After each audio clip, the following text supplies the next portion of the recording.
1610 series Jeep front CV shaft for TJ for my customer. This is for RG's Off-Road, and this is for one of their customers, TJ's. I guess it's a long-term Jeep owner of this Jeep, and looks like it was pretty well taken care of. So it just drove into a vibration problem, and they wanted me to look at it. And one U-joint had come apart, the inside one further forward. And but in reality, 2 caps out of 12. So this has got 3 U-joints in it. They each got 4 joints. So 4 caps. So 2 caps had failed. One of them, you know, it was on its way. It had gone and been gone for a little while. It did crunch up the ball kit a little bit. Didn't hurt the trunnion at all. Boot kit was crunchy. So basically, all new Spicer snap tights. New boot kit, ball kit, like I always do. I sound like a broken record. This one, I clean them all up. As you can see, it's down to bare metal. This one was not.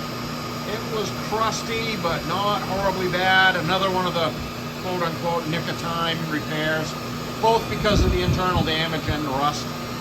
It really, I put it in I have a tank of Evaporust that I'm using for these things now, and let it do the chemical peel thing, and then I just dusted it off, and it's very lightly pitted. Stub shaft slip yoke are in great shape. These were high quality when they were built, and this thing is not hurt.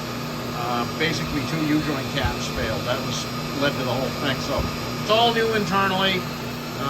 Cleaned out the slip yoke, put good thick red grease back in it, the correct bend, the clamps are correct back on it. Everything's indexed the way it was. These were good pieces when they were built, and I don't know, I'm kind of a believer in keeping the original parts with the vehicle whenever possible, and this is along that lines. I mean, that's a good fix for this. So that's cruising. That's we're whacking up. That was 2,000. That's about 2,500. 0 at the transfer case. Nobody home. I've got the weight package tuned up on this again. And 0 at the front axle.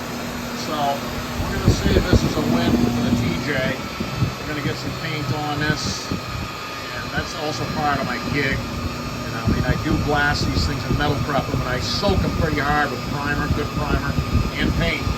So send them back out with a fighting chance to last for, you know, a long time. So we'll get that in the paint booth and get it right back to them.